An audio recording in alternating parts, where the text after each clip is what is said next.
आप सभी का स्वागत है आज फिर से एक नए क्लास में। आज मैं राजनीति शास्त्र का क्लास शुरू कर रहा हूँ, पॉलिटिकल साइंस। बहुत बच्चों की मांग थी, सर पॉलिटिकल साइंस शुरू कीजिए, पॉलिटिकल साइंस कीजिए।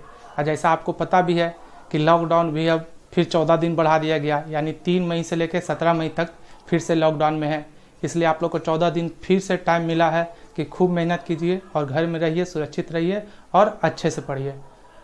बहुत सारे बच्चों ने कहा कि सर राष्ट्रपति पढ़ाइए, लेकिन मेरा मानना है कि राष्ट्रपति पढ़ने से पहले बहुत लोगों को न्यायपालिका, कार्यपालिका, विधायिका या बहुत सारे प्रश्न आते हैं कि कौन विधायिका का अंग है, कौन कार्यपालिका का अंग है। इसमें बहुत सारे बच्चे कंफ्यूज होते हैं। तो मैंने सोचा कि पहले मैं ये बता दूं आप लोग को कार्यपालिका क्या है, विधायिका क्या है, न्यायपालिका क्या है, तब मैं चैप्टर बाय चैप्टर राष्ट्रपति शुरू करूंगा। सर तो आज मैंने आपके लिए एक विशेष पॉलिटिकल साइंस का पहला वीडियो जो बनाया है वो है सेंट्रल गवर्नमेंट स्ट्रक्चर, यानी हमारे गवर्नमेंट का स्ट्रक्चर क्या होता है, कैसे काम करती है। तो चलिए उस पर शुरू करते हैं। हमारे सेंट्रल गवर्नमेंट स्ट्रक्चर को 3 भागों में बांटा गया है। पहला भाग है विधायिका, दूसरा कार्यपालिका, तीसरा न्यायपालिका। अब समझते हैं कि तीनों का क्या काम है। विधायिका, जिसे लेजिस्लेटिव भी इंग्लिश में कहा जाता है, सरकार के इस भाग का काम देशवासियों के हित में कानून बनाना है, बदलाव करना है या कोई कानून को हटाना होता है। जबकि कार्यपालिका का काम संसद में बने कानून को पास करना होता है, यानी जो कानून ये बनाती है विधायिका, उसको पास करने का काम कौन करती है, कार्यपालिका। और जब ये कानून पास होता है, बन जाता है, तब अगर कोई ये कानून में विवाद हो जाए या कोई समस्या उत्पन्न हो जाए, तब उन दोनों में समन्वय स्थापित कराने का काम कौन करती है, न्यायपालिका। अब हम एक व एक करके तीनों को पढ़ेंगे। विधायिका, जैसा कि अभी मैंने बताया कि सरकार के इस भाग का काम देशवासियों के हित में कानून बनाना या उसमें बदलाव करना, ठीक है, या उसे हटाना है। विधायिका के 2 भाग होते हैं, पहला केंद्र, दूसरा राज्य। आपको मैंने ये अभी तो नहीं बताया, लेकिन आप लोग कुछ लोग जानते भी होंगे कि सूची 3 प्रकार के होते हैं, केंद्र सूची, राज्य सूची, समवर्ती सूची। तो केंद्र पर केंद्र कानून बनाता है, राज्य पर राज्य बनाता है और समवर्ती सूची पे दोनों मिलकर बनाते हैं। मैंने जनसंख्या वाले वीडियो में शायद ये बताया था। अब बात करते हैं केंद्र। केंद्र में विधायिका का जो सर्वोच्च संस्था है वो संसद है। संसद को भी 2 भागों में बांटा गया है, एक लोकसभा और एक राज्यसभा। फिर हम विशेष चैप्टर में लोकसभा और राज्यसभा की चर्चा करेंगे। तो विधायिका केंद्र में कानून बनाने का काम एक ही 2 करती है, लोकसभा और राज्यसभा। जैसा कि जब आगे मैं चैप्टर बताऊंगा तो लोकसभा से पास होने वाले विधेयक, राज्यसभा से पास होने वाले विधेयक ये देखिएगा। राज्य की बात किया जाए तो राज्य में कानून बनाने का जो काम होता है वो विधानमंडल करता है। और विधानमंडल के भी 2 भाग होते हैं, जरूरी नहीं सभी राज्यों में विधानमंडल के 2 भाग हैं। विधानमंडल के 2 भाग होते हैं, एक विधानसभा, दूसरे विधान परिषद। जैसे एक बात और समझ लीजिए कि जो लोकसभा और राज्यसभा के सदस्य होते हैं वो एमपी कहलाते हैं, जिन्हें बोला जाता है मेंबर ऑफ पार्लियामेंट। आपको तो पता ही होगा, लोकसभा के लिए सदस्यता के लिए उम्र चाहिए 25 वर्ष और राज्यसभा के लिए 30 वर्ष। अब बात करते हैं विधानसभा और विधान परिषद। विधानसभा के सदस्य को एमएलए कहा जाता है, जबकि विधान परिषद के सदस्य को एमएलसी कहा जाता है, member of legislative assembly, member of legislative council. तो सारे राज्यों में भी विधानसभा है। अगर आपसे पूछा जाए भारत में वर्तमान में कितने राज्य हैं, तो भारत में अभी 28 राज्य है, यानी 28 राज्यों में विधानसभा है। लेकिन अगर पूछा जाए अभी वर्तमान में कितने विधान परिषद है, तो अभी वर्तमान में बहुत सारे बुक में अभी तो साथ ही पढ़ाया जाएगा, लेकिन आप लोग जान लीजिए, इसको सुधार लीजिए। अभी भारत में विधान परिषद की संख्या 6 हो गई है। पहले हम लोग जो 7 पढ़ते थे, ये बराबर ऑप्शन आता है निम्नलिखित में किस राज्यों में विधान परिषद है, किस राज्यों में विधान परिषद नहीं है। तो उसका एक ट्रिक होता था, उस ट्रिक का नाम है तू भी मजा कर। तू भी मजा कर। टी से तेलंगाना, यू से यूपी, बी से बिहार, एम ए से महाराष्ट्र, जे ए से जम्मू कश्मीर और के आर से कर्नाटक। लेकिन वर्तमान में जम्मू कश्मीर में विधान परिषद कार्यरत नहीं है, इसलिए अभी विधान परिषद की संख्या भारत में 6 है। अब बात करते हैं कार्यपालिका की, एग्जीक्यूटिव। विधायिका का काम था कानून बनाना। अब कार्यपालिका का काम होता है कानून को पास करना। कानून पास कैसे होता है, तो अब देखिए कार्यपालिका के 2 पार्ट हैं, वहाँ भी आपको केंद्र और राज्य है। तो कार्यपालिका में जो केंद्र होता है, सबसे बड़ा बॉस होता है, वो क्या होता है? राष्ट्रपति, उपराष्ट्रपति, पीएम, मंत्रिपरिषद। राज्य में कौन होते हैं? कार्यपालिका के प्रमुख राज्यपाल होते हैं, चीफ मिनिस्टर होते हैं, मंत्रिपरिषद होते हैं। लेकिन कार्यपालिका का अगर बोला जाए वास्तविक प्रमुख कौन होता है या बोला जाए कि नामित प्रमुख कौन होता है, तो दोनों का आंसर अलग अलग होगा। कार्यपालिका का केंद्र में, ठीक है, नामित प्रमुख राष्ट्रपति होते हैं, जबकि वास्तविक प्रमुख प्रधानमंत्री होते हैं। उसी तरह राज्य में कार्यपालिका का नामित प्रमुख राज्यपाल होते हैं, जबकि वास्तविक प्रमुख चीफ मिनिस्टर होते हैं, मुख्यमंत्री होते हैं। अब संसद में अब प्रश्न आता है कि संसद में बने कानून को ये पास करना होता है, तो यहाँ पे प्रधानमंत्री यहाँ भी बैठे हुए हैं और प्रधानमंत्री यहाँ भी है, यानी यहाँ भी कानून बना रहने का काम कर रहे हैं संसद में। तो एक ही व्यक्ति जो संसद में है और जो आपको काम कर रहा है, अगर वो अपने मंत्रालय में है तो दोनों जगह काम कर रहा है, कार्यपालिका में भी और विधायिका में। मेरे कहने का मतलब है कि जब प्रधानमंत्री संसद में कानून बना रहे हैं तो वो विधायिका के अंग है, और प्रधानमंत्री जब अपने ऑफिस में मंत्रालय में बैठकर काम कर रहे हैं तो वो कार्यपालिका का अंग है। इस बात को समझाया है। कार्यपालिका को भी हम दो भागों में बांट सकते हैं। कार्यपालिका एक अस्थायी होता है, एक अस्थायी होता है। इस बात को थोड़ा समझा जाए। अस्थायी वो होते हैं जैसे आईएएस, आईपीएस, ये सब भी कार्यपालिका के ही अंग है। और ये क्या होते हैं? क्योंकि इनकी रिटायरमेंट की उम्र कितनी होती है? 60 साल। इनके कार्य करने की उम्र कितनी होती है? 60 साल। लेकिन अस्थायी जैसे राष्ट्रपति, उपराष्ट्रपति, इनकी उम्र कितनी होती है? मात्र 5 साल। इनके कार्यकाल का उम्र कितना होता है? 5 साल। तो कहने का मतलब है कि आप कार्यपालिका को भी दो भागों में बांट सकते हैं। आपने पढ़ा होगा नीति निर्देशक के अनुच्छेद 50 में कि अनुच्छेद 50 में कहा गया है कि न्यायपालिका का कार्यपालिका से पृथकीकरण किया गया है। ऐसा इसलिए ताकि एक लोक कल्याणकारी राज्य की स्थापना हो, दोनों के हितों का टकराव ना हो। अब बात करते हैं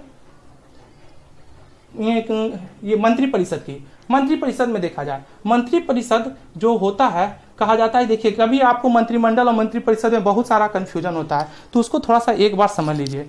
मंत्रिमंडल क्या होता है? तो मंत्रिमंडल सिर्फ कैबिनेट मंत्री का समूह होता है, जो प्रधानमंत्री को सीधे प्रतिनिधित्व करता है, प्रधानमंत्री से सीधे बात करता है। जबकि मंत्री परिषद में उप मंत्री, राज्य मंत्री, कैबिनेट मंत्री सारे लोग आते हैं। भारतीय संविधान का अनुच्छेद 74 में यह कहा गया है कि राष्ट्रपति अपने प्रधानमंत्री की सहायता से या मंत्रिपरिषद की सहायता से सारे काम करेंगे, तब वो नामित हो गए। और वास्तविक प्रमुख कौन होते हैं? प्रधानमंत्री। जबकि मंत्रिमंडल, भारतीय संविधान के अनुच्छेद 352 में सिर्फ एक बार मंत्रिमंडल की चर्चा की गई है, और उसमें यह कहा गया है कि राष्ट्रपति मंत्रिमंडल के लिखित पर देश में आपातकाल, राष्ट्रीय आपात की घोषणा कर सकते हैं। अब बात करते हैं ये आपका कैबिनेट मंत्री। तो आप लोग समझ गए कैबिनेट मंत्री किसे कहा जाता है? मंत्रिपरिषद। जैसे जितने भी कैबिनेट मंत्री हैं वो मंत्रिमंडल के भाग हैं। मंत्रिमंडल, क्योंकि अब बोला जाता है प्रधानमंत्री ने मंत्रिमंडल की मीटिंग बुलाई, तो इसका मतलब है जितने भी कैबिनेट मंत्री हैं उनकी मीटिंग बुला रहे हैं। अगर प्रधानमंत्री ने मंत्रिपरिषद की मीटिंग बुलाई तो वे सारे लोगों की मीटिंग बुला सकते हैं, राज्य मंत्री, उप मंत्री, सभी लोग का। तो ये हमारा कार्यपालिका हुआ। कार्यपालिका की बात किया जाए ये। अब बचा हमारा न्यायपालिका। अब बात करते हैं न्यायपालिका की। न्यायपालिका, इन दोनों के बीच संबंध, इनका काम, मुख्य काम होता है इन दोनों के बीच संबंध स्थापित करना तथा कानून तोड़ने पर सजा देने का अधिकार है। जैसा कि आपको पता है कि भारत में एकीकृत न्यायपालिका है। इसे हम इस तरह से समझ सकते हैं,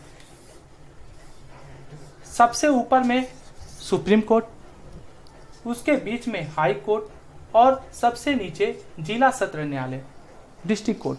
यानी ये 3 हिरार्की में हमारा न्यायपालिका बटा हुआ है।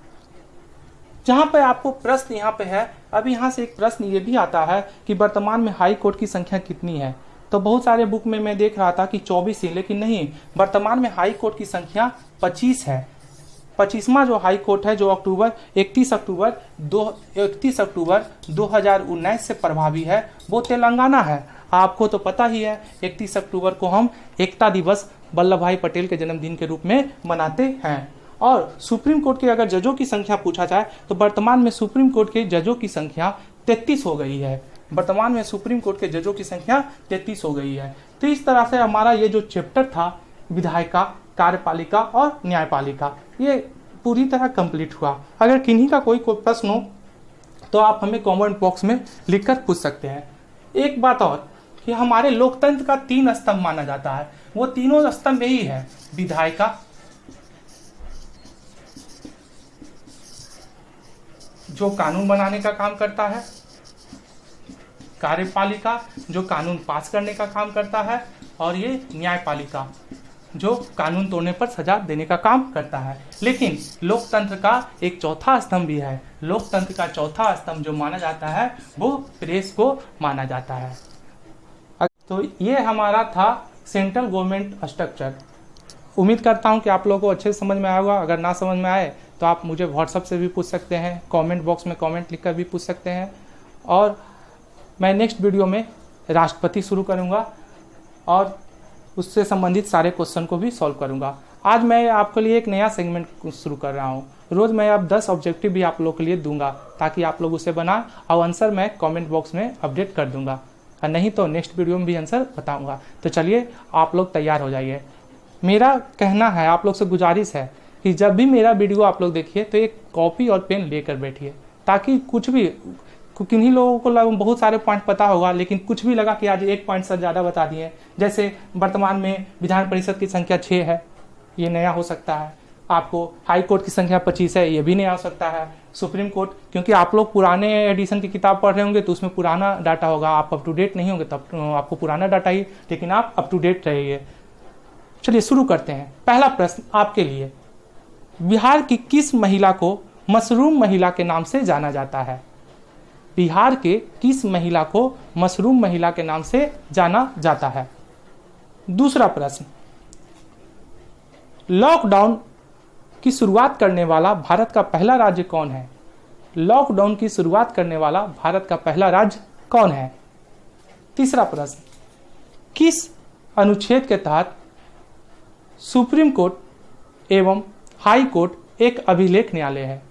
किस अनुच्छेद के तहत सुप्रीम कोर्ट एवं हाई कोर्ट एक अभिलेख न्यायालय है? चौथा प्रश्न, महिला 2020 विश्व कप की विजेता और उप विजेता देश कौन है? महिला 2020 क्रिकेट वर्ल्ड कप की विजेता एवं उप विजेता देश कौन है? पांचवा प्रश्न, पंजाब का शेर किन्हें कहा जाता है? पंजाब का शेर किन्हें कहा जाता है? छठा प्रश्न, केंद्र सरकार के अनुसार जम्मू कश्मीर में कितने साल रहने वाले नागरिकों को डोमिसाइल के हकदार होने का कानून पास किया गया है? फिर से प्रश्न, केंद्र सरकार के अनुसार जम्मू कश्मीर में कितने साल रहने वाले नागरिक डोमिसाइल के हकदार होंगे, यानी वो कितने साल वहां रहे तो वो डोमिसाइल माने जाएंगे। अगला प्रश्न, अर्थ आवर 2020 का थीम क्या था? अर्थ आवर 2020 का थीम क्या था? वर्तमान में सबसे ज्यादा उपग्रह वाला ग्रह कौन है? वर्तमान में सबसे ज्यादा उपग्रह वाला ग्रह कौन है?